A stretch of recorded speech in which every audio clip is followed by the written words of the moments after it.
At Hartsfield-Jackson Atlanta International Airport, 12-year-old Imani Washington stood trembling amid a crowd of passengers and airline staff, whose eyes bore into her with unmistakable contempt. A white woman's voice sliced through the terminal like a blade. "I refuse to sit next to that in first class." Imani's small hands clutched her backpack straps as tears threatened to spill down her brown cheeks. She had no idea that in just 3 hours, her billionaire father would arrive and dismantle the lives of everyone who had humiliated his daughter. Before we dive into this powerful story of injustice and redemption, let me know where you're watching from in the comments below. And if you believe every child deserves respect regardless of their skin color, go ahead and smash that like button and subscribe to this channel. Trust me, you won't want to miss what happens next when this father discovers how his precious daughter was treated. Now, let's go back to the beginning and see exactly how this nightmare unfolded. Imani Washington was not an ordinary 12-year-old girl. With deep brown skin that glowed under the afternoon sunlight streaming through the airport windows, neatly braided cornrows that her mother had spent 3 hours perfecting the night before, and large expressive eyes that held both intelligence and innocence, she carried herself with a quiet confidence instilled by parents who had taught her to stand tall in any room she entered. She wore her favorite navy blue hoodie emblazoned with the MIT logo, a symbol of the dream she nurtured in her heart to become an aerospace engineer one day, paired with comfortable jeans and purple sneakers that had carried her through countless science fairs and robotics competitions. In her arms, she cradled a worn backpack stuffed with books about quantum physics and space exploration, an iPad loaded with educational apps, and a small purple rolling suitcase that contained everything she needed for her visit to Los Angeles to see her father. This Friday afternoon marked the end of a challenging semester at her prestigious boarding school in Massachusetts, and she could barely contain her excitement at the prospect of spending 2 weeks with her dad, telling him about her straight-A report card and her acceptance into an advanced STEM summer program at NASA. The terminal buzzed with the organized chaos, typical of one of the world's busiest airports. Business travelers rushed past with roller bags clicking against polished floors. Families corralled excited children toward their gates, and the steady drone of departure announcements created a soundtrack of constant motion. Imani approached the first-class check-in counter with her boarding pass clutched in one hand and her passport in the other, practicing the polite greeting her mother had coached her to use when interacting with adults. Behind the counter stood Brenda Hutchins, a middle-aged white woman whose severely pulled-back blonde hair and thin-pressed lips gave her an air of perpetual disapproval. Brenda's pale blue eyes swept over Imani with an expression that shifted from neutral professionalism to thinly veiled suspicion in the span of a heartbeat. When Imani slid her boarding pass across the counter with a soft, "Good afternoon, ma'am," Brenda picked it up between 2 fingers as though it might be contaminated, her eyes narrowing as she read the words "First Class" printed clearly on the ticket. "Are you sure this is your ticket, sweetheart?" The question dripped with skepticism, the endearment twisted into something that felt more like an insult. Brenda's fingers tapped against her keyboard with unnecessary force as she pulled up the reservation on her computer screen, her jaw working as though she was chewing on her doubts about this young black girl daring to present a first-class ticket. Imani felt the first flutter of nervousness in her stomach but responded as her parents had taught her, maintaining eye contact and speaking clearly. "Yes, ma'am. My father purchased it for me. I'm flying to Los Angeles to visit him for winter break." Her voice remained steady despite the growing awareness that something was not quite right about this interaction. Other passengers had been processed quickly, their tickets scanned with efficient smiles and wishes for pleasant flights. Yet here she stood, subjected to an interrogation that seemed to have nothing to do with standard procedure and everything to do with the color of her skin. Brenda's questions continued like water dripping on stone, each one wearing away a little more of Imani's confidence. "Where is your parent or guardian? Does your mother know you're traveling alone?" How did your father afford this ticket? The implications hung heavy in the air between them, unspoken but unmistakable.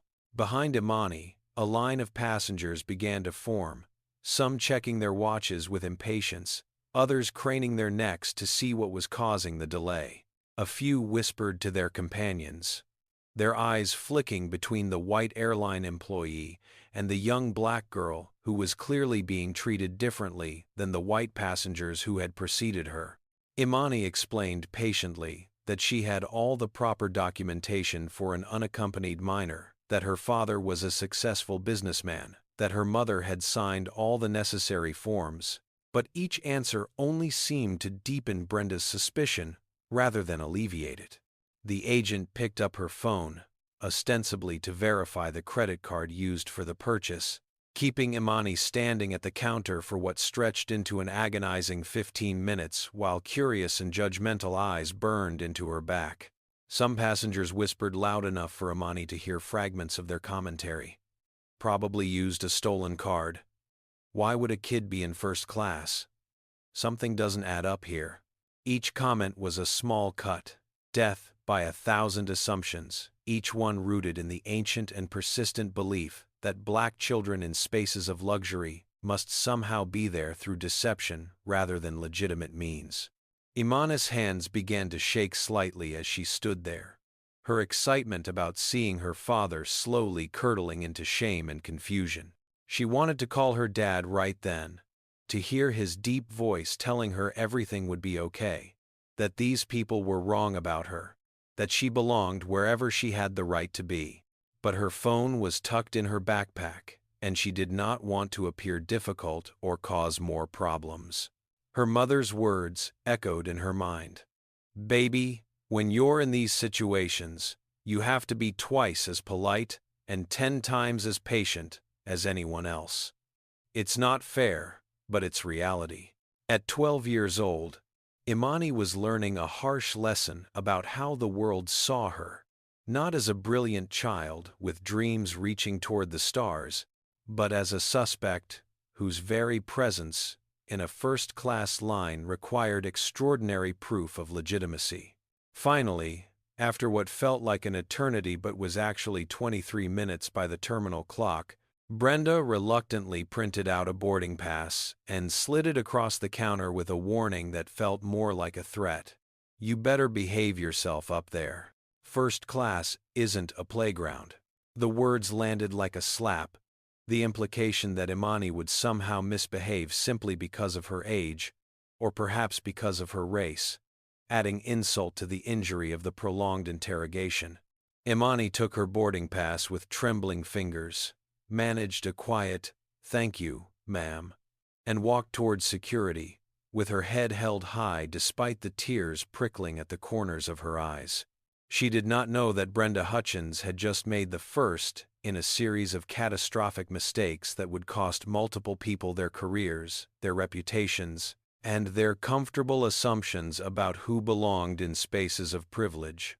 As Imani placed her backpack on the conveyor belt and stepped through the metal detector, she tried to shake off the encounter, telling herself that once she was on the plane, everything would be better. She had no way of knowing that the worst was yet to come.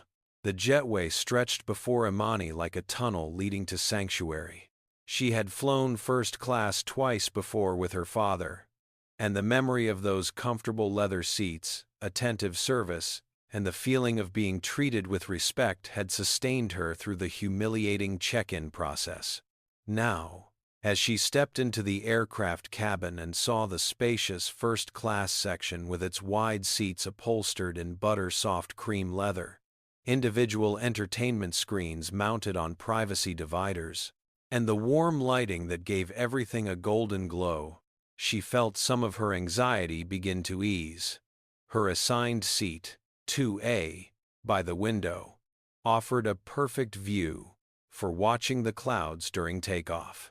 She stowed her backpack in the overhead compartment, settled into her seat with her iPad, and allowed herself a small smile. In 6 hours, she would be in her father's arms, and this strange day would fade into an unpleasant memory. The flight attendant who greeted her was Gerald Pemberton, a man in his early 50s, whose salt and pepper hair was impeccably groomed, and whose navy blue vest bore the golden wings of a senior crew member. His smile when he first saw Imani did not quite reach his eyes, and there was a moment, just a flicker really, when his professional mask slipped enough to reveal surprise and perhaps a trace of displeasure at seeing a young black girl occupying a premium seat. But years of training in customer service helped him recover quickly, and he offered her a plastic smile and a cursory welcome aboard before moving on to greet other boarding passengers with noticeably more warmth. Imani noticed, but tried not to let it bother her. She was accustomed to these microaggressions, these tiny moments where she could feel herself being assessed and found somehow lacking or out of place. Her therapist, whom she had started seeing after experiencing bullying at her predominantly white boarding school, called it chronic othering. The exhausting experience of constantly being made to feel like you did not quite belong. The passenger manifest indicated that the seat beside her, 2B, was occupied, and Imani felt a flutter of nervousness, wondering who her seatmate would be. That question was answered moments later when Patricia Whitmore swept into the first-class cabin like a queen entering her throne room. Everything about Patricia screamed wealth and entitlement. From her platinum blonde hair styled in a perfect bob that probably cost more than most people's monthly rent, to her cream-colored Chanel suit with its signature gold buttons, to the Hermes Birkin bag dangling from her manicured hand, to the massive diamond studs winking in her ears. Patricia was the kind of woman who had never been told no, never been denied entry, never been made to feel that she did not belong. At 45 years old, she held the position of vice president at Whitmore Financial Group, a company her father had founded and which bore the family name, giving her a sense of aristocratic privilege that extended into every interaction. When Patricia's eyes landed on Imani sitting in seat 2A, her entire body went rigid. She stopped mid-stride, her mouth opening in visible shock, as though she had encountered something utterly unexpected and unwelcome. Her gaze traveled from Imani's face to the seat number on her own boarding pass, then back to the child, her expression shifting through a rapid sequence of emotions: surprise, disbelief, disgust, and finally, indignant anger. Without preamble or attempt at politeness, Patricia's voice rang out across the cabin, shrill with outrage. "Excuse me, there must be some mistake." Several passengers who had been settling into their seats looked up, and the quiet murmur of pre-flight activity began to fade as people tuned in to the brewing conflict. Gerald materialized almost instantly, his professional smile firmly in place. "How may I help you, ma'am?" Patricia pointed at Imani, as though the child were an inanimate object rather than a human being. "Why is this child sitting in first class? And in the seat next to mine?" The emphasis she placed on the word child carried layers of meaning that had nothing to do with age and everything to do with race. Imani felt her face grow hot, her hands clenching into fists in her lap as she stared straight ahead, trying to make herself invisible. Gerald requested to see Imani's boarding pass, and with shaking hands, she retrieved it from the seat pocket and handed it over. He examined it carefully, double-checked his tablet, and confirmed what was already obvious. "Her ticket is valid, ma'am. Seat 2A is correctly assigned." His tone remained neutral, but there was a slight edge of discomfort in his voice, as though he sensed where this situation was heading, and wished he could be anywhere else. Patricia's face flushed an ugly shade of red that clashed with her expensive suit.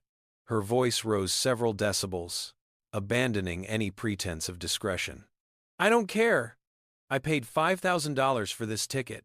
"I refuse to sit next to her."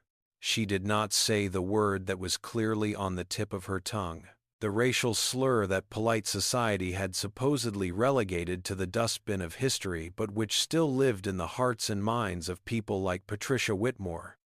She did not need to say it. Her tone, her body language, the curl of her lip, all communicated more effectively than any slur could have. The other passengers in first class had gone completely silent now, some staring openly at the spectacle, others pretending to be absorbed in their phones while clearly listening to every word. Not a single person spoke up in Imani's defense. Not one passenger said, "She's just a child. Leave her alone." The silence of witnesses to injustice can be as damaging as the injustice itself. And in that moment, Imani learned another painful lesson about how the world works. Gerald found himself caught between competing pressures. Company policy was clear. Passengers could not be moved, simply because another passenger did not like them. But company culture was equally clear. Wealthy, repeat customers were to be kept happy whenever possible, and causing a scene that might delay departure was to be avoided at all costs. He attempted a compromise. "Mom, I understand your concern, but all seats are occupied. Perhaps we could." Patricia cut him off, with the righteous fury of someone who had never been denied. "No. Either she moves, or I'm calling my lawyer and posting this on social media. Do you know who I am? Patricia Whitmore, VP of Whitmore Financial Group." The threat of social media and legal action worked like magic. Gerald's expression shifted from uncomfortable to calculating. In his mind, the equation was simple: one angry, wealthy white woman versus one quiet black child. The choice seemed obvious. Imani finally found her voice, though it came out smaller than she intended. "I have the right to sit here. My dad bought this ticket." Her words were brave, but her trembling lip betrayed her fear. Patricia laughed, a harsh bark of derision that made several passengers wince. "Your dad? Sure, honey. Did he steal the credit card?" The cruelty of the accusation, the casual racism embedded in the assumption that a black man could not legitimately afford a first-class ticket for his daughter, hung in the air like poison gas. A few passengers actually chuckled, finding humor in Patricia's vicious mockery. Others looked away, their discomfort evident, but not strong enough to compel them to speak up. One elderly white woman in seat 4B shook her head disapprovingly. But when Imani's eyes met hers, hoping for an ally, the woman simply looked down at her magazine. Gerald made his decision. "I'll speak with the captain. Please remain calm, everyone." As he walked toward the cockpit, Patricia made a show of sitting down in seat 2B, but not before pulling an antibacterial wipe from her purse and scrubbing down the armrest between her seat and Imani's, as though proximity to the child might contaminate her. The symbolism was not lost on anyone watching. Imani sat frozen, her iPad forgotten in her lap, her eyes fixed on the seat back in front of her, as she willed herself not to cry in front of these people. She could feel Patricia's hostile presence beside her, could hear the woman's exaggerated sighs of disgust, could sense the eyes of other passengers burning into her back. In that moment, Imani Washington felt more alone than she had ever felt in her 12 years of life, suspended 30,000 feet above the earth in a metal tube full of people who had decided she did not belong. Captain Raymond Tiller had flown commercial aircraft for 32 years, accumulating over 20,000 flight hours, and a reputation as a strict adherent to protocol and chain of command.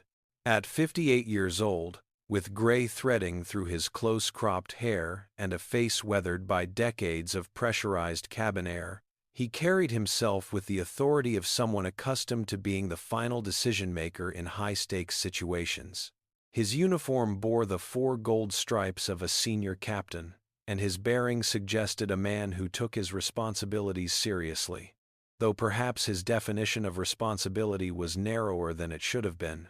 When Gerald knocked on the cockpit door and explained the situation in hushed, urgent tones, Raymond's first instinct was not to question whether the complaint had merit, but rather to calculate which solution would cause the least disruption to his flight schedule.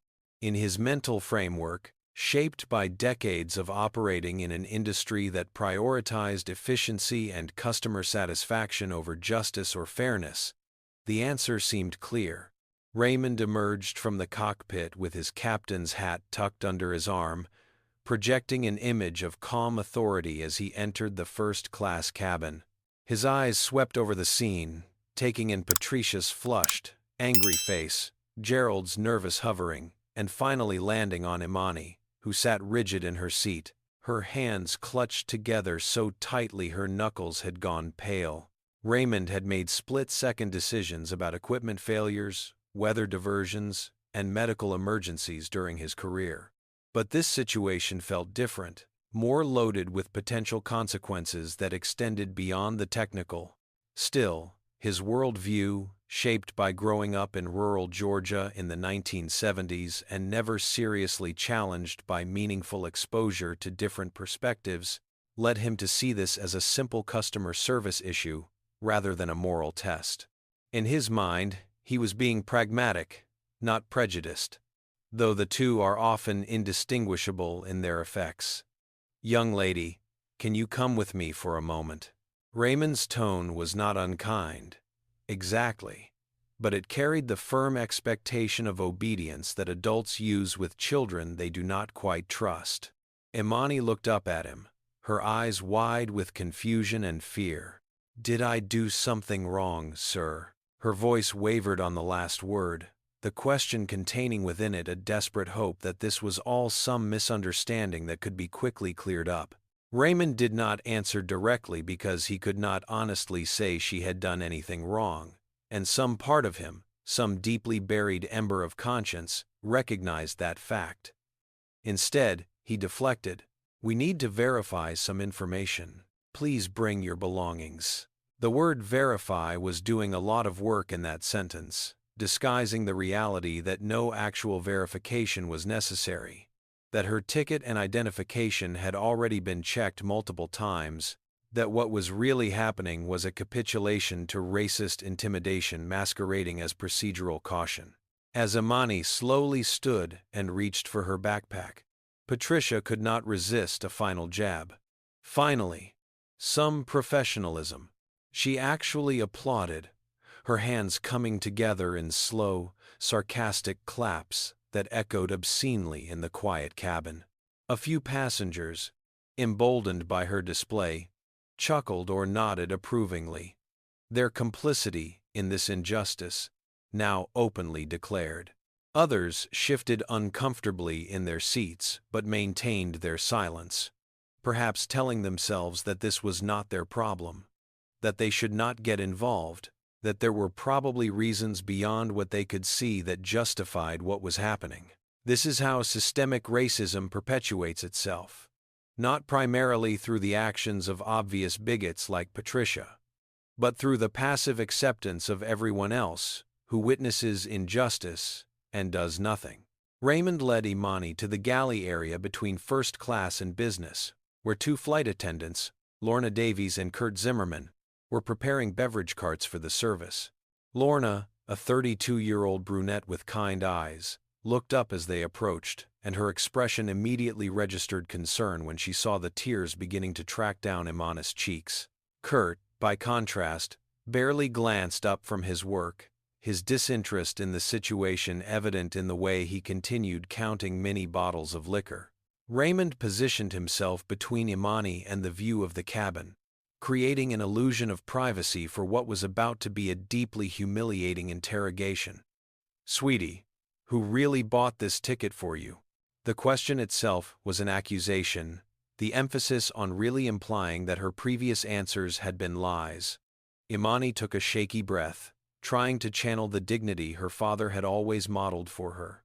"My father, sir, Darius Washington, has the CEO of Washington Aerospace Technologies. You can call him. You can verify everything. I'm not lying." Raymond's eyebrows rose slightly at the mention of Washington Aerospace Technologies, a company he vaguely recognized from business news.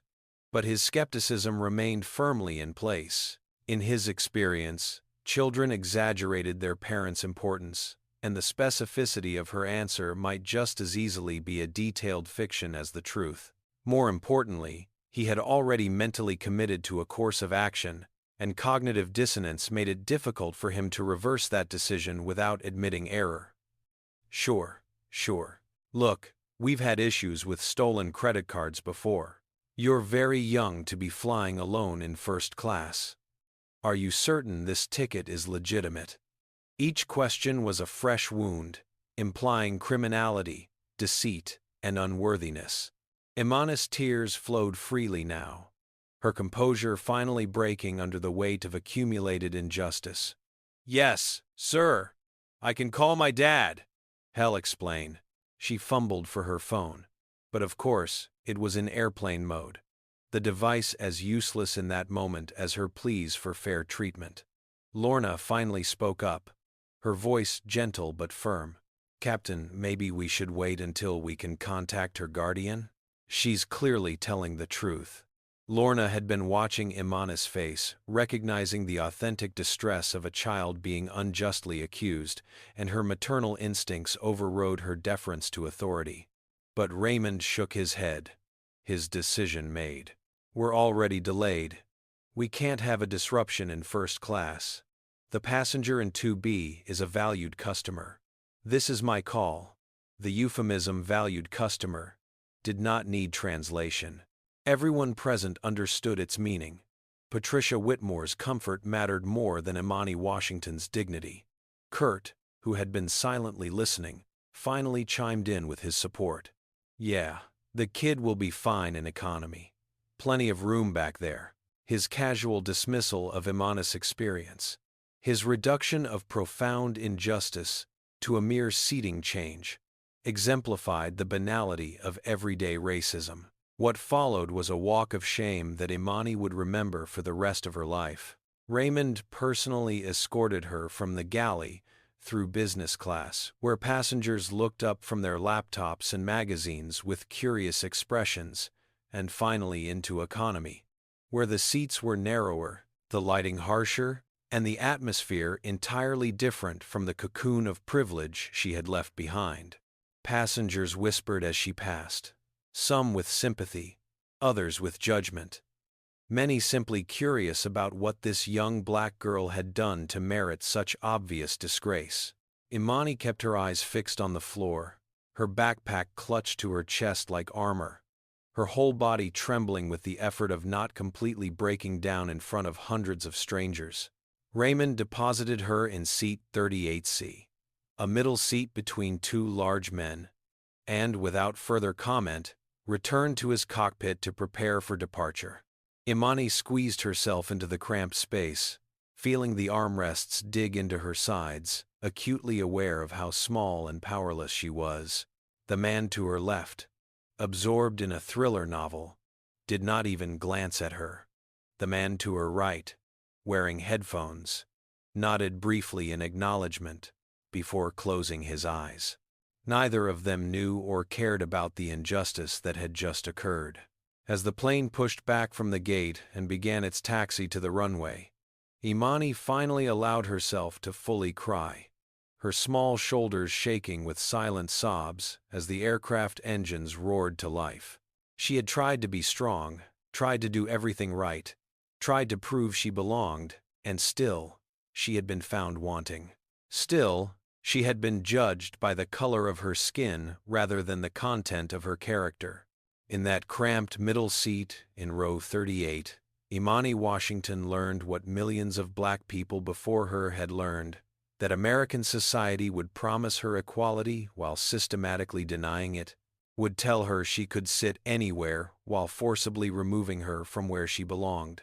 The flight from Atlanta to Los Angeles typically takes 4 hours and 45 minutes, and every minute of that journey felt like an eternity to Imani.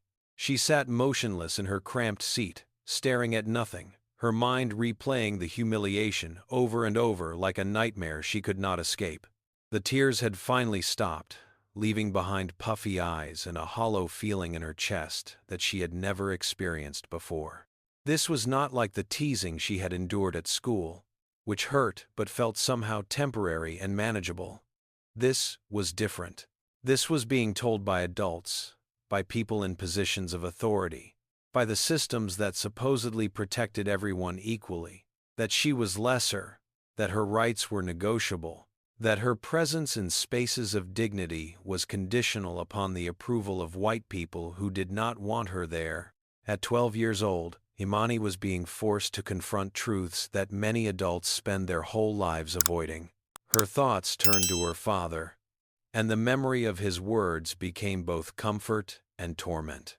Darius Washington had always been her hero, the man who had built a multi-million-dollar aerospace technology company from nothing, who employed over 2,000 people, who had been featured in Forbes and Black Enterprise, who proved through his very existence that Black excellence was real and achievable. He had taught her that she could be anything, go anywhere, achieve any dream she could imagine. "Baby girl," he would say, his deep voice filled with conviction, "the world won't always be fair to you because of how you look, but you are smart, you are strong, and you are worthy.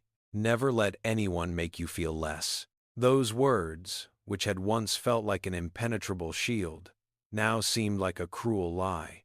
She had been strong, she had been polite, she had done everything right. And still, she had been humiliated, displaced, and implicitly called a liar and a thief. Had her father been wrong? Or was the world just too broken to be fixed by individual strength and dignity? A gentle voice interrupted her spiral of despair.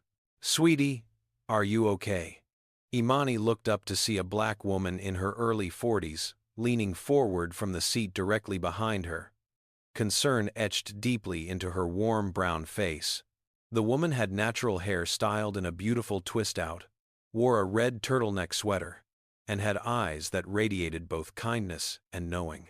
Her name was Clarice Booker, and she had been sitting in business class, but had witnessed the entire shameful procession when Imani was escorted past her seat.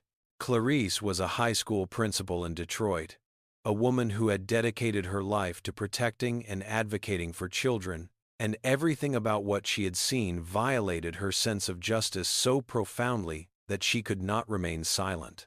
She had deliberately moved to this economy seat, claiming a need to retrieve something from her carry-on bag, but really positioning herself where she could check on this child who had been so publicly wronged. Through fresh tears, Imani told Clarice everything, her words tumbling out in a rush of pent-up emotion. She described Brenda's interrogation at check-in, Patricia's vicious mockery, Gerald's complicit silence, Raymond's authoritarian dismissal of her rights.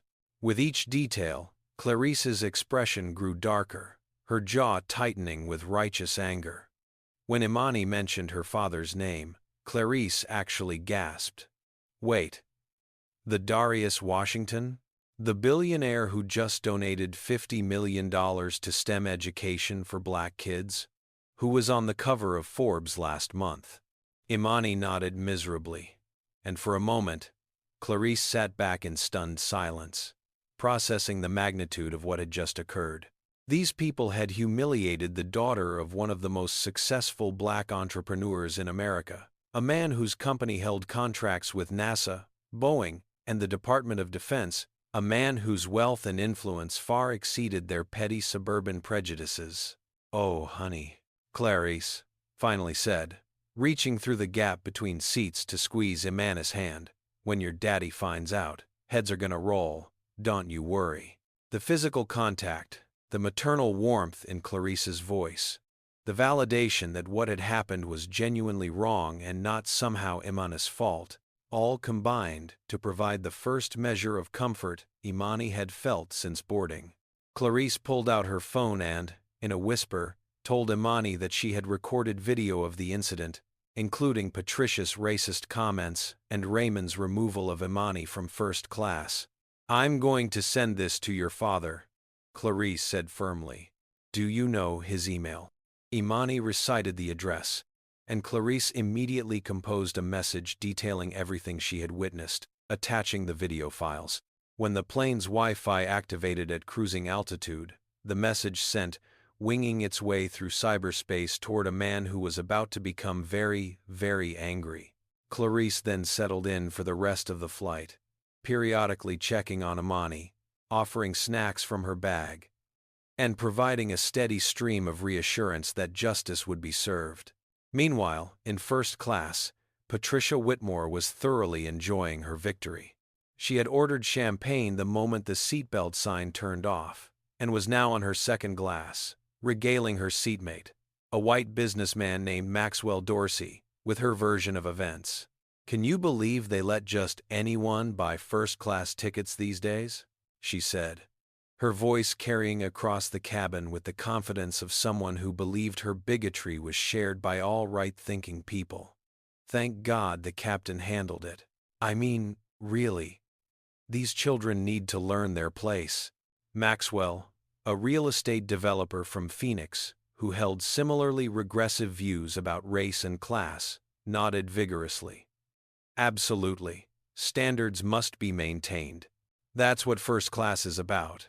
After all, a certain level of refinement. He did not say whiteness, but the implication hung heavy in the air. They clinked their champagne flutes together, toasting their successful defense of racial segregation, completely unaware that their conversation was being noted by other passengers who did not share their views. In the galley, Lorna Davies poured coffee for business-class passengers with shaking hands, her mind troubled by what had transpired.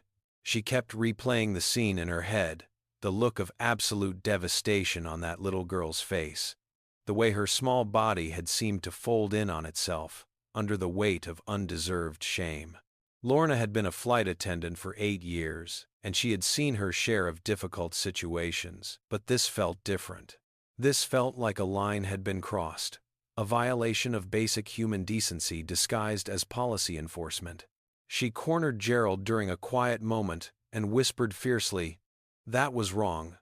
That child didn't do anything." Gerald, uncomfortable with the confrontation, tried to deflect responsibility. "Raymond made the call. Has been captain for 3 decades. We can't question his decisions." But Lorna would not be dismissed so easily. "I don't care how long has been flying. What we did to that girl was racist and cruel, and you know it." Their whispered argument was interrupted by Kurt, who had overheard and now inserted himself with characteristic insensitivity. "Oh, come on. Stop being so dramatic. The kid's fine. She's probably made up half that story anyway. These people always exaggerate." The phrase, "these people," needed no clarification. Everyone knew exactly which people he meant. Lorna stared at Kurt with open disgust, suddenly seeing her colleague with new clarity. How many times had he made similar comments that she had let slide? How often had she remained silent in the face of casual racism, because confronting it felt uncomfortable?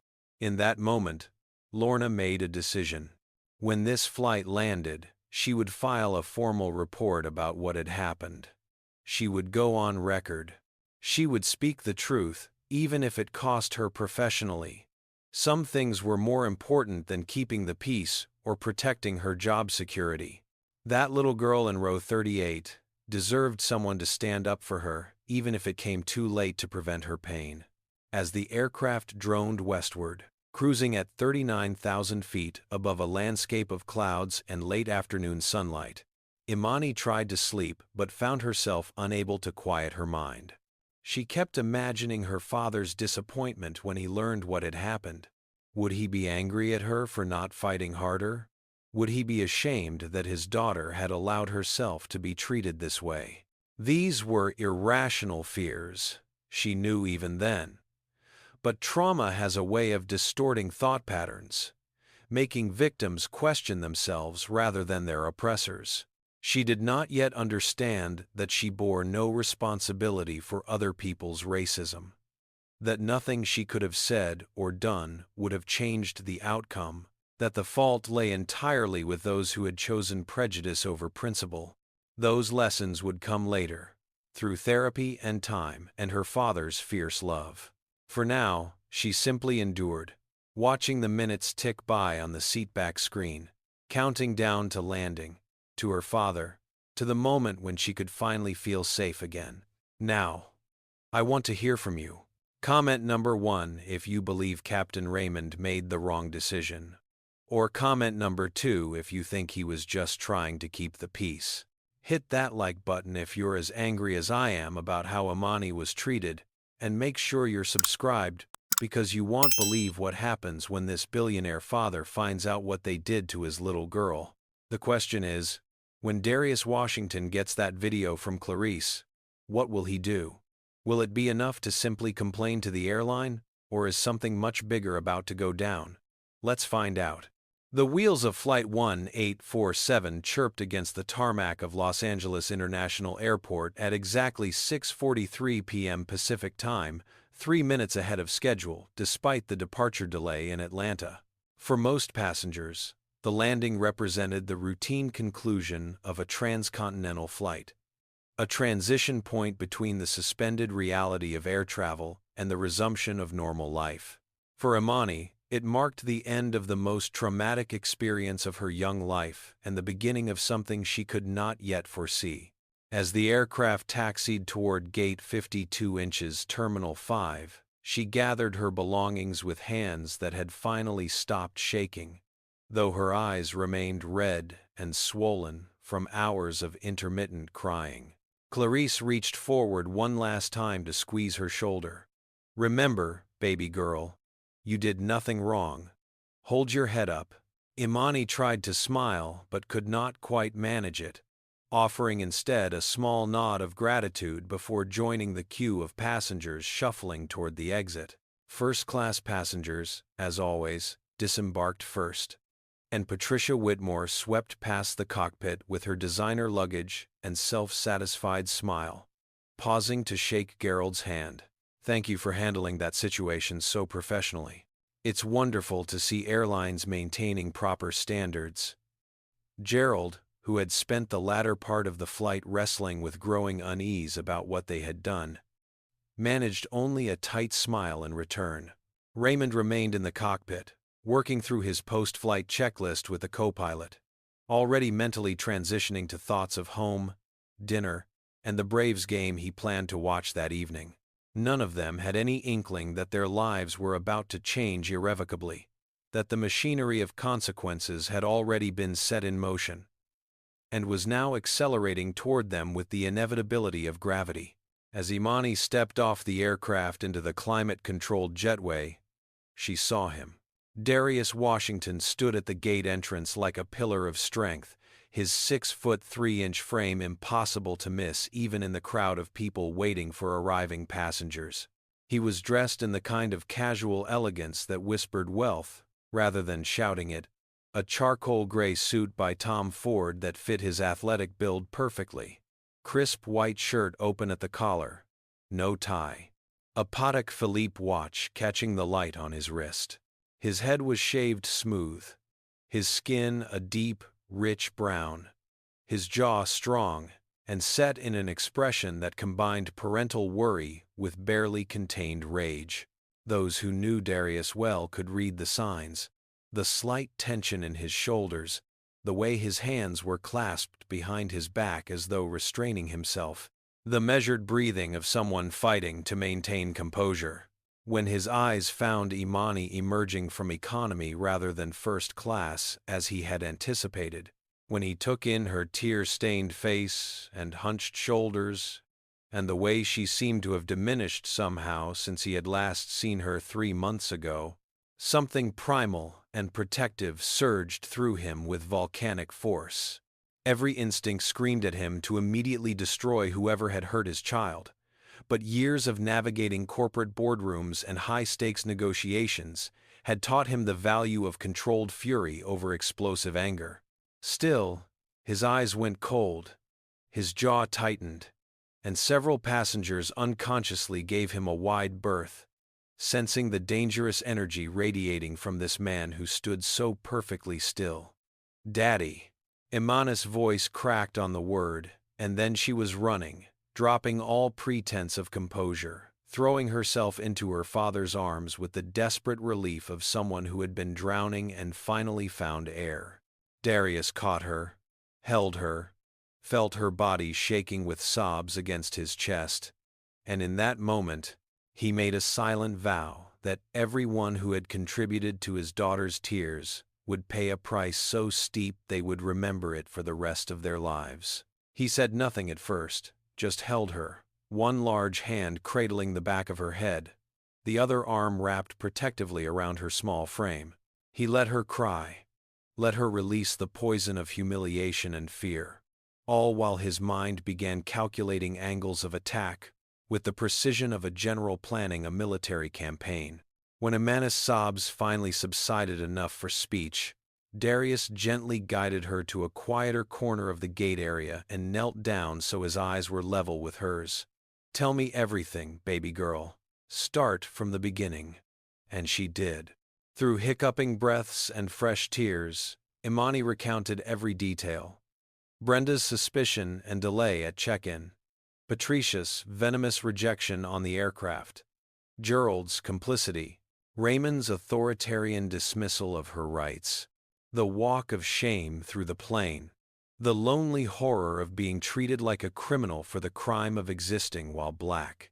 Darius listened without interruption, his expression growing increasingly grim, though he made sure to keep his voice gentle when he asked clarifying questions.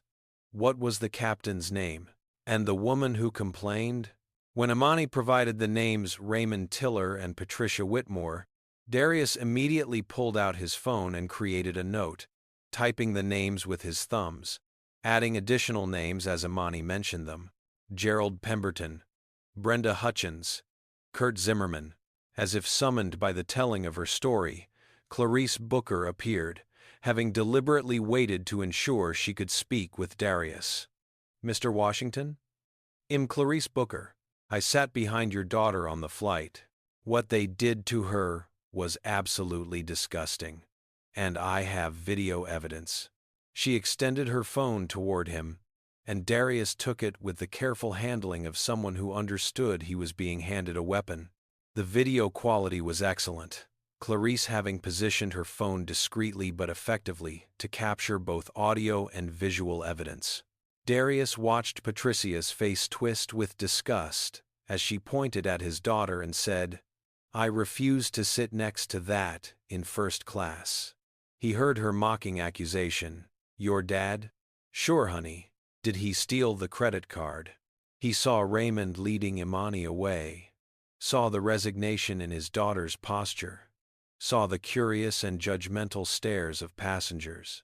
When the video ended, Darius looked up at Clarice with an expression that made her take an involuntary step backward despite knowing his anger was not directed at her. "Thank you, ma'am. This will be very useful. Can I have your contact information? You may be called as a witness." Clarice readily provided her email and phone number, adding, "I'm a school principal. I work with children every day. What they did to your daughter violated every principle of basic decency. I will gladly testify, speak to media, whatever you need."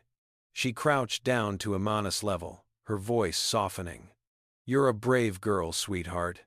Don't ever let them break you. You are going places in this world, and small-minded people like them can't stop you." Imani managed a small smile, the first since boarding the plane, and Clarice stood, shook Darius' hand firmly, and departed with the bearing of someone who had done the right thing and knew it. Darius led Imani toward baggage claim, but before they reached the escalator, he paused to make a phone call. "Ted, I need you at LAX Terminal 5 immediately. We have a major civil rights violation, discrimination against a minor, intentional infliction of emotional distress. Bring the PR team too. I want a full strategy session within the hour." Theodore Crane, Darius' personal attorney and a partner at one of Los Angeles' most prestigious law firms, did not ask unnecessary questions. He simply confirmed he would be there in 45 minutes and hung up. The next call was to Vanessa Chen, CEO of Chen and Associates Strategic Communications, the premier crisis management and public relations firm in California. "Vanessa, Darius Washington, I need your team on standby for what's going to be the biggest discrimination story of the year. My daughter, An airline. Very bad decisions on their part. How fast can you mobilize? Vanessa, who had known Darius for 15 years and recognized the steel in his voice, assured him she could have a team ready within 2 hours. As they descended the escalator toward baggage claim, Darius' mind was already several moves ahead, anticipating responses and preparing countermoves. He would not simply sue. Money alone would not adequately address what had been done to Imani. He wanted systemic change, public accountability, and personal consequences for every single person who had participated in or enabled his daughter's humiliation. Most importantly, he wanted the world to see this incident, to confront the reality that racial discrimination in America was not some relic of history but an ongoing, everyday occurrence that Black families navigated constantly. His daughter's pain would not be meaningless. He would transform it into a catalyst for change, a lesson that would reverberate far beyond this airport, this airline, these individuals. As they reached the baggage carousel, Darius spotted Patricia Whitmore standing nearby, phone pressed to her ear, laughing about something. Gerald was visible near the airline employee entrance, retrieving his crew luggage. Perfect. Let them enjoy these last few moments of normalcy. The reckoning was about to begin. Patricia's laughter died in her throat when she turned and found herself face to face with Darius Washington. She had been mid-conversation with her husband, describing her successful defense of standards on the flight, when she became aware of a large, imposing figure standing uncomfortably close to her personal space. Her first reaction was annoyance at this invasion of her bubble. Her second was to look up, and her third was a jolt of recognition as she realized the man towering over her was unmistakably the father of the child she had tormented. Even without the physical resemblance, the way Imani stood slightly behind him, her small hand gripping his suit jacket, made the connection obvious. Patricia's face cycled through several expressions in rapid succession. Confusion, dawning comprehension, and finally, poorly concealed apprehension, masquerading as indignation. "Excuse me, are you Patricia Whitmore?" Darius' voice was conversational, even pleasant, but there was something in his tone that made Patricia's fight-or-flight response activate, her body tensing as though preparing for physical threat even though Darius had made no aggressive movement. Around them, other passengers had begun to take notice of the interaction, several pulling out phones, drawn by the unmistakable electricity of impending confrontation. Patricia drew herself up to her full 5'6" height, trying to project authority and confidence. "Yes? And you are?" She kept her voice cool, dismissive, the tone of someone accustomed to speaking to subordinates rather than equals. But there was a tremor at the edges that betrayed her growing nervousness. "Darius Washington, CEO of Washington Aerospace Technologies. And this is my daughter, Imani, whom you had removed from her first-class seat because you objected to sitting next to a Black child." He delivered the statement with prosecutorial precision, each word carefully chosen for maximum impact. The nearby passengers who had been pretending not to listen now abandoned all pretense, forming a loose circle around the confrontation. Several phones were now openly recording, capturing every word, every facial expression, every moment of what was rapidly becoming a very public accounting. Patricia's face flushed crimson, her mouth opening and closing like a fish gasping for air. I don't know what you're talking about. I simply requested a seat change due to safety concerns.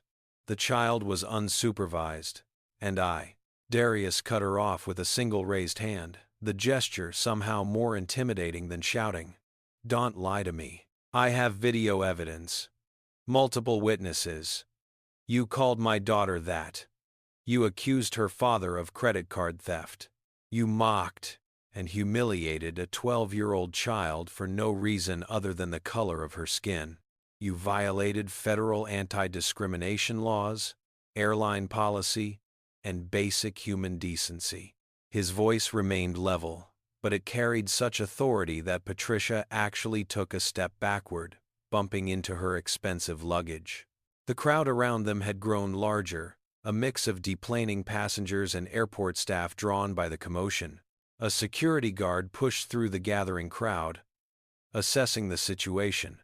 But when he saw Darius' stance and demeanor radiating controlled intensity rather than threat, he positioned himself nearby without intervening.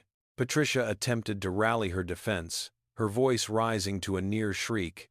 "Look, I paid for first class! I have the right to be comfortable!" She was unsupervised. I was concerned about safety. Each excuse sounded more hollow than the last, and the crowd was clearly not buying what she was selling. Several people had begun to mutter audibly, their sympathies clearly with the well-dressed black man and the tearful child rather than the increasingly frantic white woman. Darius' response was devastating in its calm precision. Safety? She had all proper paperwork.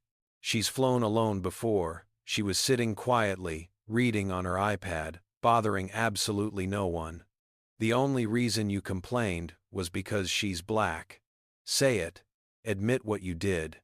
Patricia's face contorted, caught between the truth and her desperate need to maintain plausible deniability. How dare you accuse me of racism?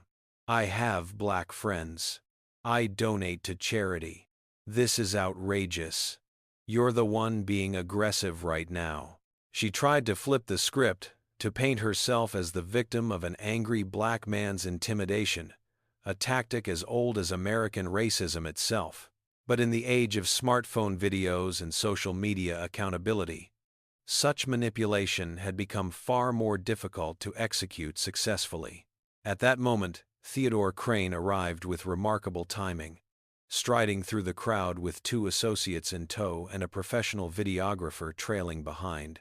Theodore was an imposing figure himself, 52 years old, a white man who had built his reputation on high-stakes civil rights litigation, with a face that had been described by opposing counsel as too honest for his own good and a track record that included 8-figure settlements against Fortune 500 companies. "Mr. Washington, we're here. I see you've already initiated contact with one of the defendants." Theodore's use of legal terminology was deliberate, a signal that this was no longer a personal dispute, but the opening salvo of formal litigation. The videographer began filming everything, a professional camera capturing higher quality footage than the smartphone videos already circulating. Darius nodded to his attorney before turning back to Patricia. "Miss Whitmore, you will be named in a civil lawsuit for racial discrimination, intentional infliction of emotional distress, and violation of the Civil Rights Act of 1964. We will be seeking compensatory and punitive damages. Furthermore, I will personally ensure that your employer is made aware of your behavior and provided with full documentation." Patricia's face went from red to white, all her bluster evaporating in an instant. "You can't do that. I have rights. I'll sue you for harassment." But her threats lacked conviction, the words of someone who suddenly realized they had made a catastrophic error in judgment and was now scrambling for any possible escape route. Gerald, who had been attempting to slip away unnoticed after retrieving his luggage, found his path blocked by one of Theodore's associates. "Mr. Gerald Pemberton, you're also named as a defendant in the pending litigation. Please don't leave the area." Gerald's face flushed with a mixture of shame and panic. "Sir, I was just doing my job." The captain made the decision. "I was following orders." The phrase "following orders" hung in the air with all its historical baggage, and several people in the crowd audibly scoffed at the defense. Darius turned his attention to the flight attendant, his voice growing colder. "You facilitated discrimination. When a child was being victimized, you had a choice to stand up for what was right. You chose to side with bigotry because it was easier and because the victim was black. That makes you complicit. That makes you guilty." The crowd had grown even larger now, and the dynamic had shifted from curious observation to active participation. People were shouting encouragement to Darius. "That's right. Tell them. My daughter shouldn't have to go through this. Sue them for everything." A young black woman pushed to the front, tears streaming down her face, and addressed Imani directly. "Baby girl, I see you. You matter. You belong. Don't let these people make you think otherwise." Imani, who had been standing silently behind her father, peeked around him and gave the woman a tremulous smile. A moment of connection between strangers united by shared experience of systemic oppression. Darius pulled out his phone and placed a call on speaker so everyone could hear. After 2 rings, a professional female voice answered. "United Global Airlines corporate office. How may I direct your call?" Darius identified himself and asked to speak with the most senior executive available at LAX. There was a brief hold, some confused scrambling audible in the background, and then a new voice came on the line. Identifying himself as Gregory Matheson, Regional Director of Operations for the Western United States. Before Gregory could launch into whatever prepared corporate response he had been formulating, Darius cut to the chase. "Mr. Matheson, this is Darius Washington, CEO of Washington Aerospace Technologies. I'm standing in your baggage claim area with my 12-year-old daughter, who was racially discriminated against on Flight 1847 from Atlanta. She was removed from her first-class seat because another passenger objected to sitting next to a black child. I have video evidence. I have multiple witnesses. And I am terminating Washington Aerospace's $75 million contract for aircraft interior components, effective immediately." The silence on the other end of the line lasted for several heartbeats, during which Gregory was presumably calculating the catastrophic implications of what he had just heard. When he finally spoke, his voice had lost all its corporate smoothness. "Mr. Washington, we had no idea. Please, can we discuss this? I'm sure there's been a misunderstanding." But Darius was unmoved. "There's no misunderstanding. Your captain, your crew, your systems, all failed my daughter. You chose a racist passenger's comfort over a child's civil rights. And now you'll pay the price. My attorneys will be in touch regarding the lawsuit. Your PR team should prepare for the media storm. And you've lost my company's business permanently. There are plenty of other suppliers who would be grateful for a $75 million contract." Patricia had sunk down onto a nearby bench, her head in her hands, the reality of her situation finally penetrating her bubble of privilege. Gerald stood frozen, his mind clearly racing through the implications for his career, his pension, his reputation. Around them, the crowd continued to record, and several people had already begun posting to social media, tags like #first-class racism and #justice for Imani beginning to trend even before Darius and his daughter left the airport.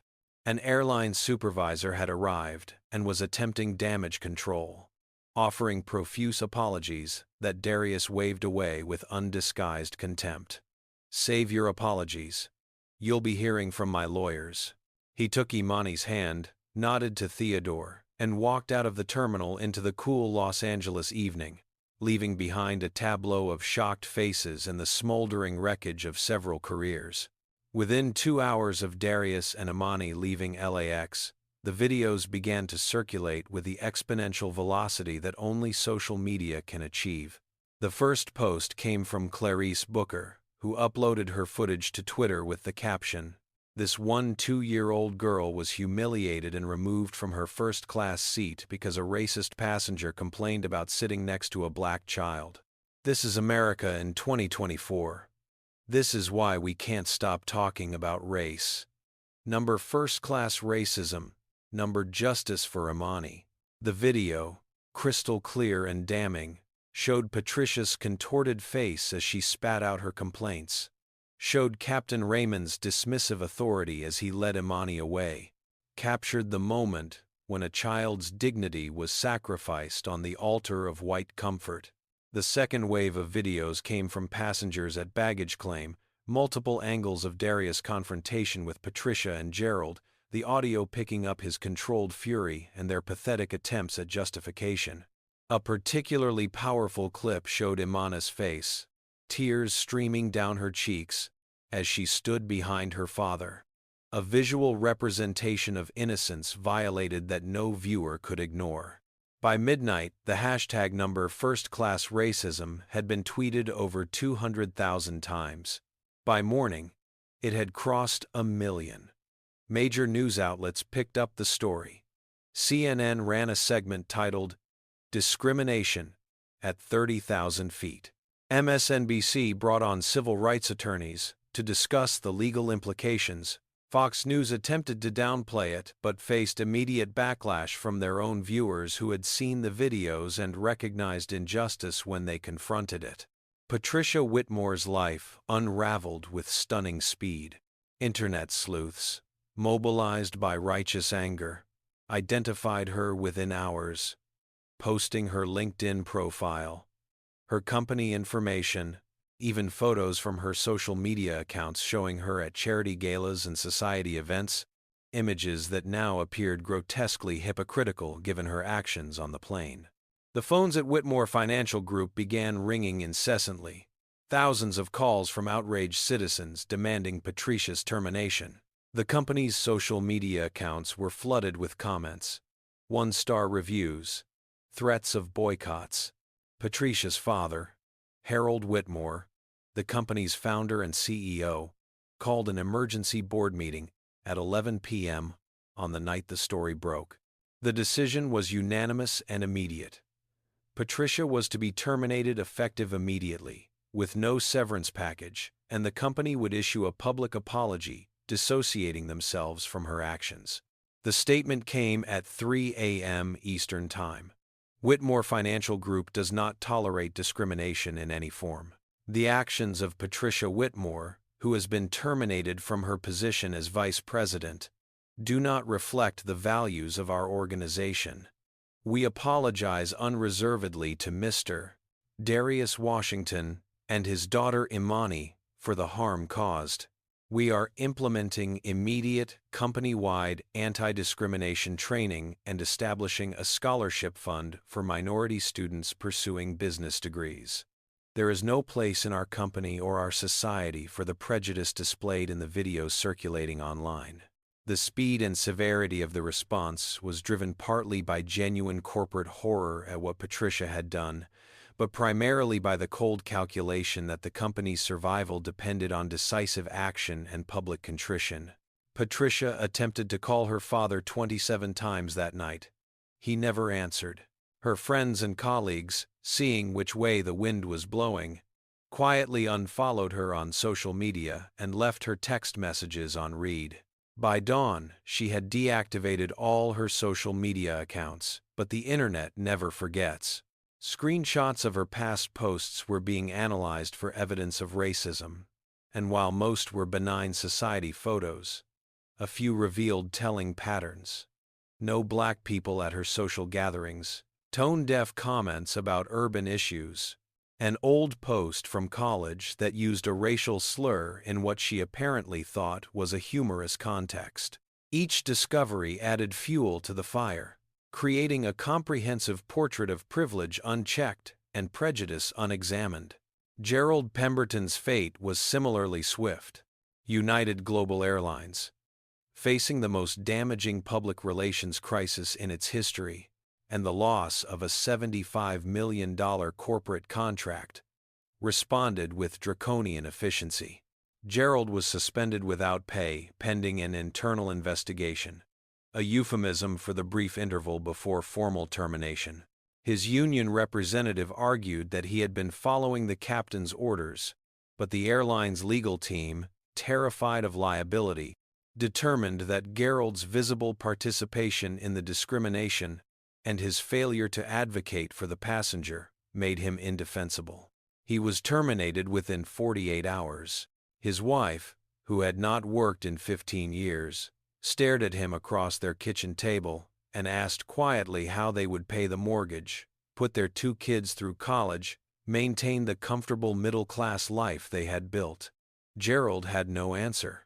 He had thrown away a 32-year career for the sake of not inconveniencing a racist passenger. Captain Raymond Tiller, with his decades of service and presumed authority, believed initially that he might weather the storm. When the airline's investigators contacted him, he maintained that he had made a judgment call in the interest of flight safety and schedule adherence, that he had acted within his authority as captain, that hindsight criticism was unfair. His union was prepared to defend him vigorously, citing the extensive discretion afforded to pilots in command. But then the second video emerged, the one from Clarice that showed him interrogating Imani in the galley, his voice dripping with suspicion as he asked who really bought this ticket. His dismissive wave as he said, "We've had issues with stolen credit cards before." The optics were indefensible. The union quietly informed Raymond that while they would go through the motions of representation, he should begin preparing for the end of his career. The termination came on a Tuesday morning, 5 days after the incident. Raymond received a certified letter informing him that he was being dismissed for violation of company anti-discrimination policies, bringing the airline into disrepute and abuse of captain's authority. His pension remained intact, but his flight privileges were permanently revoked. His name would be reported to the FAA, and his professional reputation was destroyed. At 58 years old, Raymond had planned to fly for at least 7 more years, to retire with fanfare and the respect of his peers. Instead, he became a cautionary tale, his photograph appearing in training materials about implicit bias and the consequences of allowing prejudice to override judgment. Brenda Hutchins at the check-in counter had initially escaped scrutiny, but when investigators reviewed her employment record, they discovered a troubling pattern. Complaints from passengers of color about her service, allegations of selective enforcement of policies, notes from supervisors about attitude problems with diverse customers. The incident with Imani was not an isolated lapse, but the latest in a long series of microaggressions and discriminatory behaviors. She was terminated for cause, her application for unemployment benefits contested by the airline's legal team, her career in customer service effectively over. Who would hire a gate agent famous for racially profiling a 12-year-old girl? The social media response was overwhelmingly supportive of Imani. Though, of course, the internet being what it is, there were pockets of resistance. Right-wing commentators tried to make this about cancel culture and mob justice, arguing that Patricia and the others were being unfairly punished for what might have been innocent misunderstandings. But these attempts at both sidesism fell flat in the face of clear video evidence of Patricia's venomous racism and Raymond's autocratic dismissal of a child's rights. Even many conservatives, recognizing the indefensibility of the situation, either remained silent or joined the chorus of condemnation. A few black conservatives attempted to argue that this was being overblown, that real racism was elsewhere, but they were drowned out by the overwhelming consensus that what had happened to Imani was inexcusable regardless of one's political orientation. Darius Washington's Twitter response, posted 3 days after the incident, was retweeted 4.7 million times. "My daughter is 12 years old. She was humiliated, called a thief, and treated like a criminal for the crime of being black in first class." This isn't about cancel culture. This is about consequences for racism. If you can't understand that, you're part of the problem. Black children deserve dignity. Period. The tweet included a photo of Imani at age 8, winning a science fair with a huge smile on her face, a deliberate humanization of the victim that made it impossible to abstract her into a mere symbol or talking point. This was a real child with dreams and talents and a father who loved her fiercely. 1 week after the incident, Lorna Davies, the flight attendant who had expressed discomfort with the situation, posted her own video testimony to YouTube. Sitting in her living room, no makeup, voice shaking with emotion, she described what she had witnessed and her shame at not speaking up more forcefully in the moment. "I was on that flight. I saw everything. That little girl did nothing wrong. She was quiet, polite, and completely appropriate. She was targeted because she was black. I should have done more. I should have refused to participate. Am ashamed that I prioritized my job security over a child's dignity. Am sorry, Imani. I'm sorry to every black passenger who has experienced discrimination and seen flight crew stay silent. We can do better. We must do better." The video went viral in its own right, with many commenters praising Lorna for her honesty and accountability.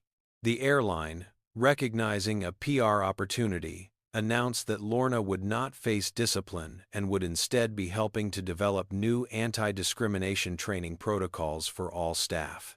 Kurt Zimmerman, who had laughed during Patricia's tirade and later dismissed Imani's treatment as no big deal, tried to keep his head down and ride out the storm.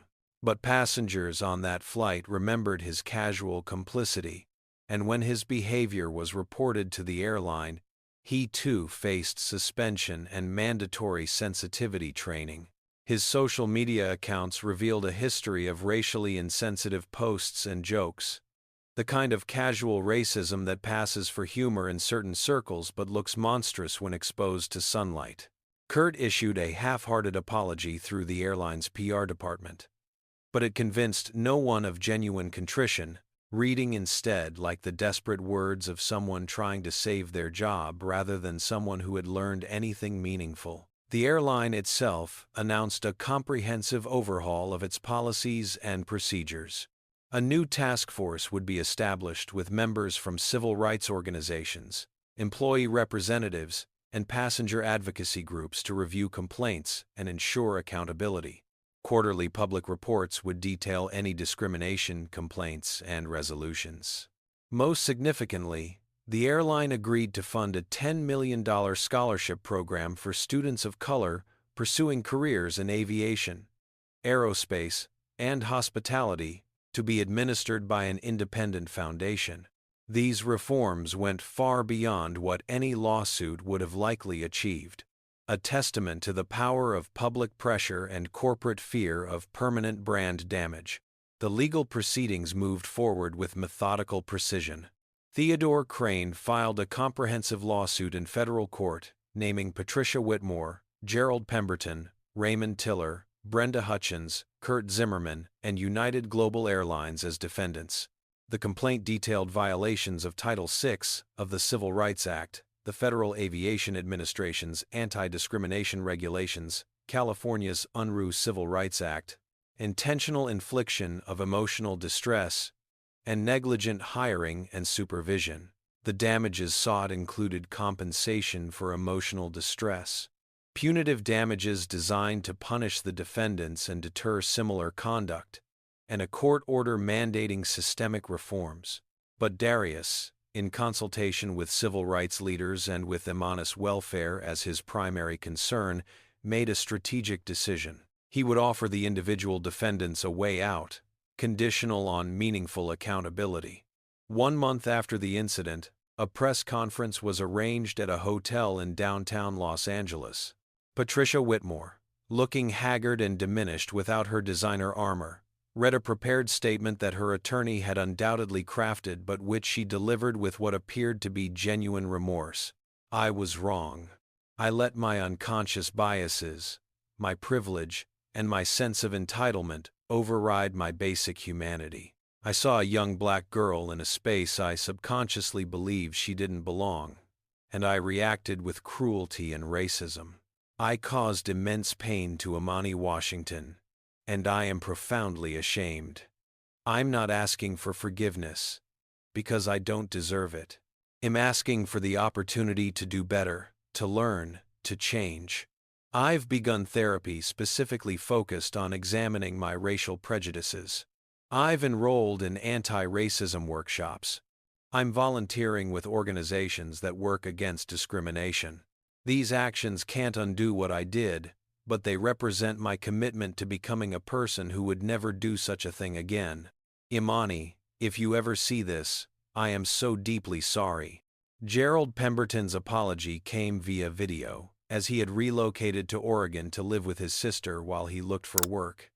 His statement was shorter but equally abject. "I had a duty to protect all passengers, but especially a vulnerable child.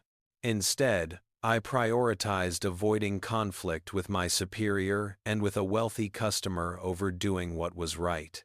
I told myself I was just following orders, but we all know where that excuse leads. I failed Imani Washington. I failed my profession. I failed the values I thought I held. I'm sorry. And I understand that sorry isn't enough. I will carry the shame of my cowardice for the rest of my life." Captain Raymond Tiller's apology came in the form of a handwritten letter, 5 pages long, that was read aloud at the press conference by Theodore Crane.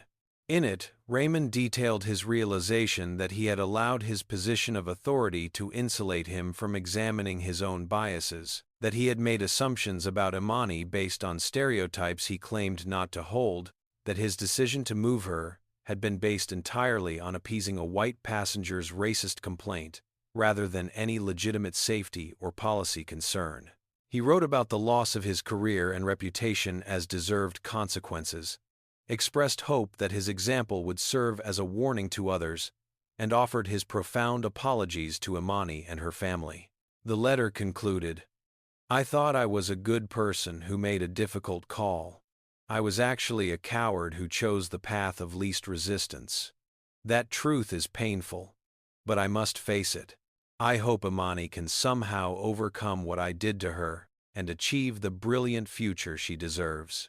Brenda Hutchins issued a similar apology, acknowledging a pattern of treating passengers of color with suspicion and disrespect, behavior she now recognized as racist regardless of her intentions. She detailed her enrollment in community college courses on African American history and systemic racism, her volunteer work with a local NAACP chapter, her commitment to personal transformation.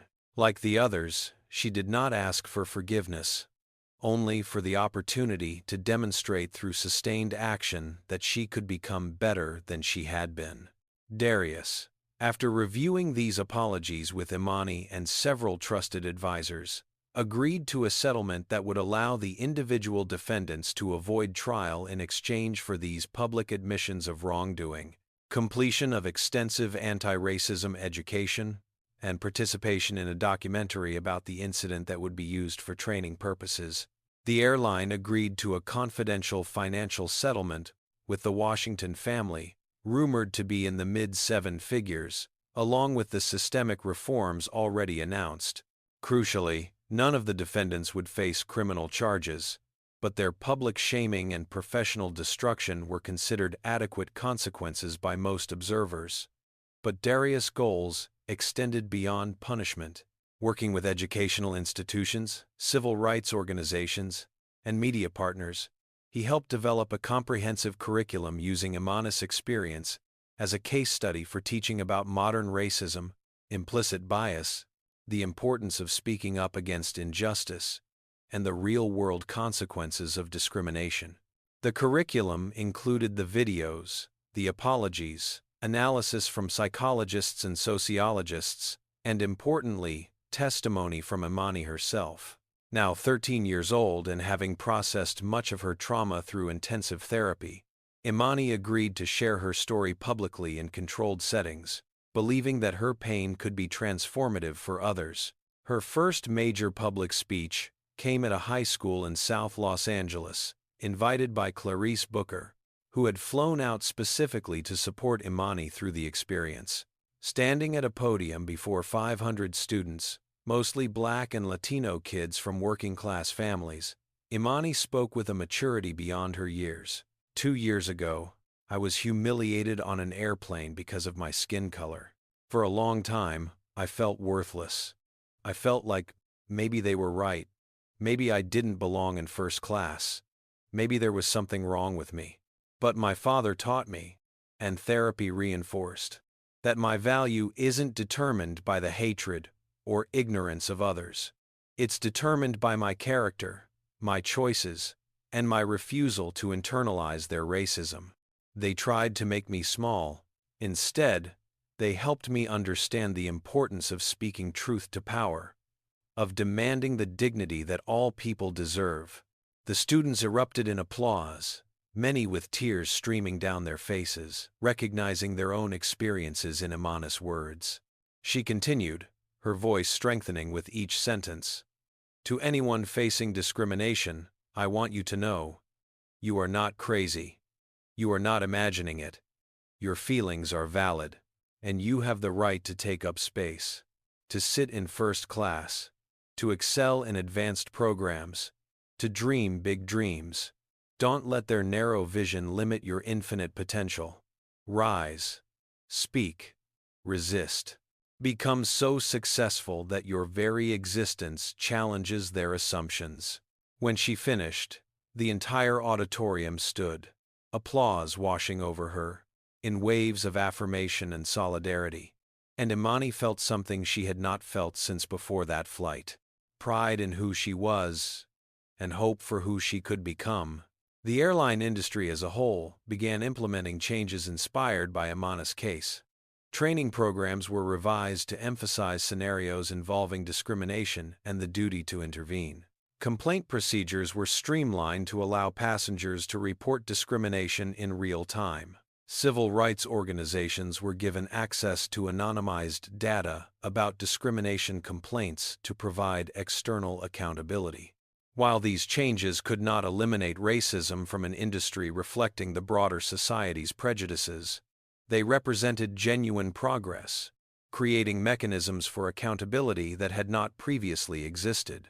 1 year after the incident, the quarterly reports from United Global Airlines showed a 60% reduction in upheld discrimination complaints, a statistic attributed to better training, clearer policies, and a cultural shift within the organization.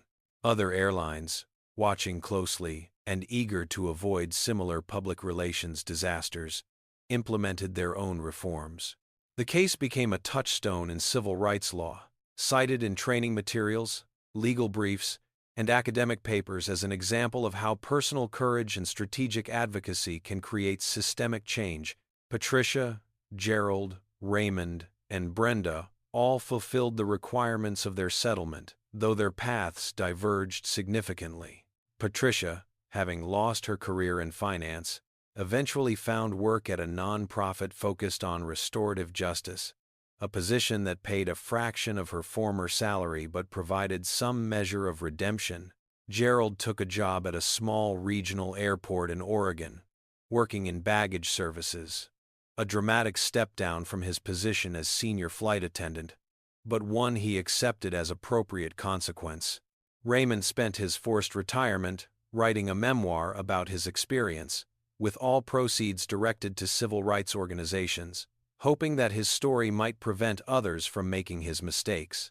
Brenda returned to school to become a social worker, determined to spend the second half of her career making amends for the damage done in the first half.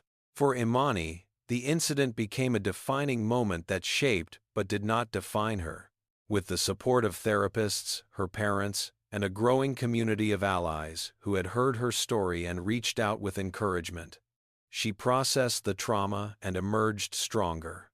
Though not unchanged, she won a full scholarship to a prestigious STEM-focused boarding school in Massachusetts, where she excelled in advanced mathematics and aerospace engineering courses.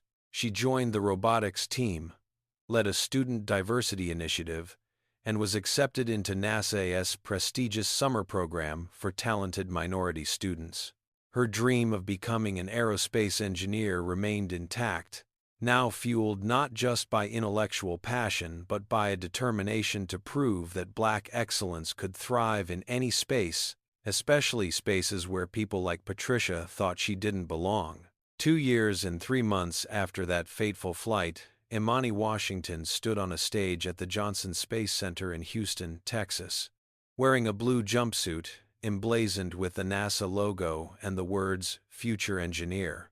At 14 years old, She had just completed an intensive 8-week summer program focused on spacecraft propulsion systems, and she had been selected to deliver the closing address on behalf of all 50 participants. Her mother, Simone, sat in the second row, having flown in from Boston where she worked as a corporate attorney, her eyes already glistening with proud tears before Imani even began speaking. Darius occupied a seat on the aisle, his large frame somehow conveying both relaxation and coiled readiness. A father prepared to support his daughter in any way necessary. Behind them sat Clarice Booker, who had stayed in touch with the family and whom Imani now considered an honorary aunt, her face radiating the satisfaction of an educator who had witnessed a student's transformation. The auditorium contained over 300 people: parents, students, NASA staff, invited guests from aerospace companies, and several journalists covering the program's conclusion. Cameras from 2 networks recorded for evening news segments about the importance of diversity in STEM fields. Imani approached the microphone with the same nervousness any teenager would feel before public speaking, but underneath that normal anxiety was a core of confidence forged in fire, a knowledge that she had survived worse than a speech and emerged intact. She took a breath, looked out at the sea of faces, and began. 2 years ago, I was sitting on an airplane, and a woman looked at me with disgust and hatred, not because I had done anything to her, but because I existed in a space she thought belonged only to people who looked like her. She wanted me removed. And the adults in charge, the captain, the flight attendants, the people who were supposed to protect passengers, they chose her comfort over my dignity. They chose to humiliate a child rather than confront an adult's racism. For a long time after that day, I felt broken. I felt like maybe I didn't deserve to take up space, to have dreams, to believe in myself. The room had gone completely silent. The only sound, the soft whir of cameras and the occasional muffled sniffle from someone in the audience.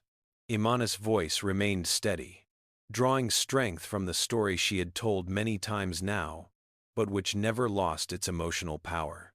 But my father taught me something crucial. He taught me that my value isn't determined by the hatred of others. It's determined by my character, my choices, and my refusal to accept anyone else's limitations on my potential. He taught me that when people try to push you down, you have 2 choices.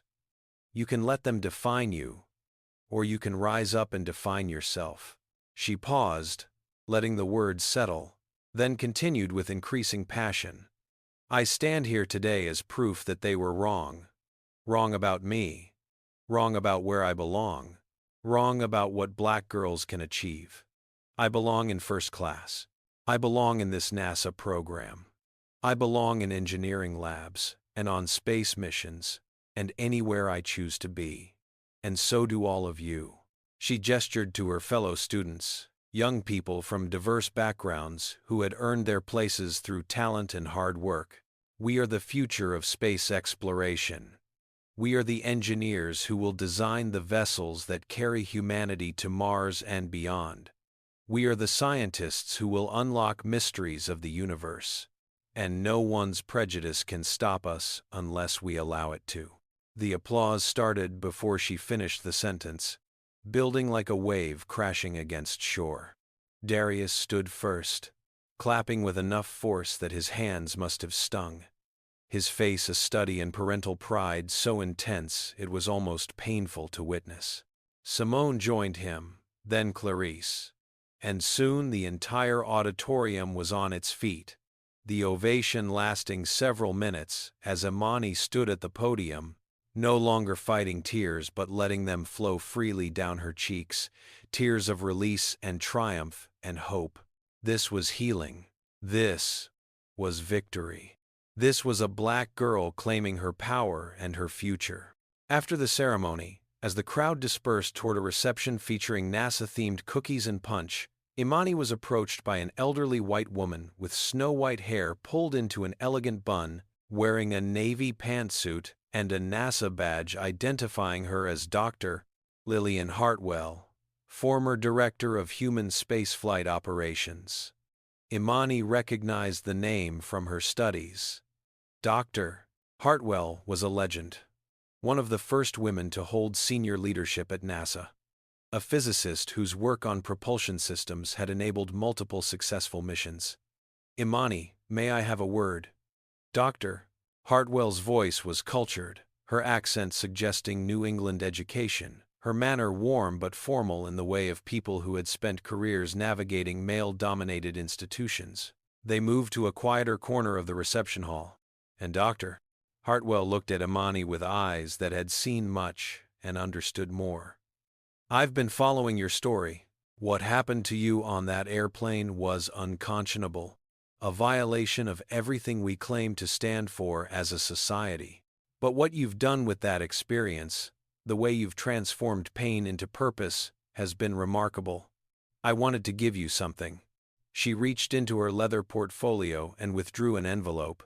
This is an invitation to join the Youth Advisory Council for the International Aerospace Association.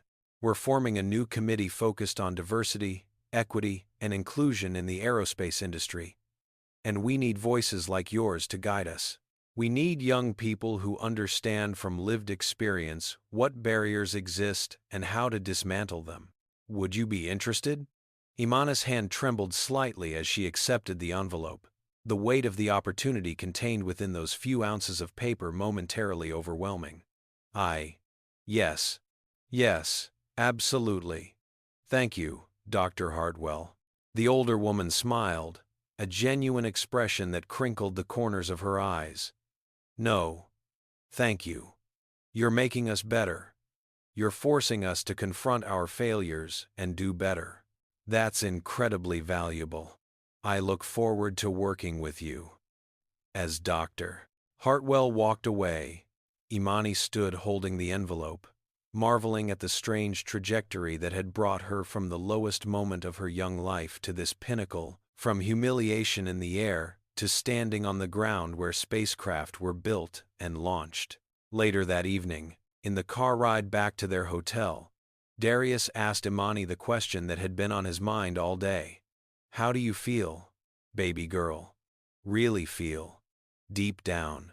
Imani watched the Houston skyline pass by the window, lights beginning to twinkle as dusk settled over the city, and she considered her answer carefully. I feel strong, Daddy. Stronger than I was before all this happened. They tried to break me, but instead, they showed me how much I could endure and still stand up. They showed me what injustice looks like, and now I can recognize it and fight it. I'm not glad it happened, but I'm glad I survived it and learned from it. Does that make sense? Darius reached over and squeezed her hand, his voice thick with emotion. Perfect sense. You know what makes me proudest? Not your grades or your achievements, though those are wonderful. I'm proud that you maintained your humanity through all of this. You could have become bitter, hateful, closed off. Instead, you became more empathetic, more committed to justice, more determined to lift others as you climb. That's who you are, Imani. That's your character, and that's more impressive than any trophy or award. They drove in comfortable silence for a while, father and daughter, connected by blood and by shared struggle and by love that had been tested and proven unbreakable. As they pulled into the hotel parking lot, Imani noticed a plane ascending into the darkening sky, its lights blinking a steady rhythm as it climbed toward cruising altitude. She watched it disappear into the clouds, and for the first time since the incident, seeing an aircraft did not trigger anxiety or remembered trauma. Instead, she felt anticipation. One day, she would design systems for planes like that one, would contribute to the technology that allowed humans to slip the bonds of Earth and touch the stars. One day, she might even pilot a spacecraft herself, become an astronaut, walk on another world. They had tried to ground her, to keep her trapped in their small-minded understanding of who deserved to fly. Instead, they had launched her toward the stars. In the years that followed, Imani Washington's name would become synonymous with advocacy for civil rights and STEM education. She would speak at conferences, testify before Congress about discrimination in transportation, publish articles about the importance of diversity in aerospace, and eventually, at age 24, become the youngest black woman ever accepted into NASA's astronaut training program. But on this night, she was simply a 14-year-old girl who had faced injustice and survived, who had been pushed down and risen up, who had learned that her value was not determined by others' hatred, but by her own strength and character. The final image of our story is Imani looking up at the night sky from her hotel balcony, seeing the stars scattered across the darkness like diamonds on velvet, and whispering a promise to herself. They wanted to keep me in my place. Instead, they launched me to the stars. And in that moment, standing under the infinite cosmos, Imani knew with absolute certainty that she would reach those stars, not despite what had happened to her, but in some strange way, because of it. The universe had tested her early and found her resilient. Now, nothing could stop her from becoming exactly who she was meant to be. So what do you think? Should airlines face even stricter penalties for discrimination? Comment below with your thoughts on how we can make travel safer and more dignified for everyone, regardless of race. If this story moved you, hit that like button. Make sure you're subscribed so you don't miss more powerful stories like this, and share this video with someone who needs to hear it. Let's keep the conversation going. To every young person watching this who has ever been made to feel like you don't belong, you do belong. You are worthy. You are powerful beyond measure. Don't let anyone's prejudice become your prison. Thank you for watching, and remember, your voice matters, your dignity matters, and together, we can create a world where every child can sit in first class without fear. Until next time, keep fighting for justice, keep believing in yourself, and keep reaching for those stars. This story reveals profound truths about systemic racism and the courage required to confront it. First, discrimination thrives in silence. When passengers, crew members, and authority figures witnessed Imani's mistreatment but said nothing, they became complicit in her victimization. Speaking up against injustice, even when uncomfortable, is a moral imperative. Second, institutional power without accountability enables abuse. Captain Raymond, Gerald, and Brenda all hid behind their positions, prioritizing convenience and prejudice over a child's dignity. True leadership means protecting the vulnerable, not appeasing the powerful. Third, documentation and witnesses are crucial. Claris's videos provided irrefutable evidence that prevented the airline from burying the incident. In an age of technology, accountability has become more achievable, but only when people choose to record and share truth. Fourth, wealth and success do not insulate black families from racism. Even as the daughter of a billionaire, Imani was subjected to the same dehumanizing assumptions that affect black people across all economic classes, proving that racism targets skin color, not bank accounts. Finally, trauma can become transformation. Imani's pain was real and lasting, but with support, therapy, and love, she channeled it into advocacy and achievement. Victims of discrimination are not defined by what happened to them, but by how they rise afterward, using their voices to create change that protects future generations from similar harm. What would you have done if you witnessed Imani's treatment on that flight? Would you have spoken up, recorded evidence, or stayed silent? Share your honest thoughts in the comments below, because this conversation matters. If you believe every child deserves dignity regardless of their race, smash that like button right now. Subscribe to this channel and hit the notification bell so you never miss stories that challenge injustice and celebrate resilience. Share this video with your family, friends, colleagues, and anyone who needs to understand that racism isn't history but an ongoing reality requiring constant vigilance and action. To every person who has experienced discrimination, your story matters, your pain is valid, and your future is not determined by others' hatred. To allies watching, your voice is needed, your action is essential, and your silence is a choice with consequences. Thank you for spending time with Imani's story today. May it inspire you to stand up, speak out, and create spaces where all children can soar without limitations. Until next time, keep fighting for justice, keep believing in human dignity, and keep reaching for those stars. Together, we can build a world where first class truly means first-class treatment for everyone.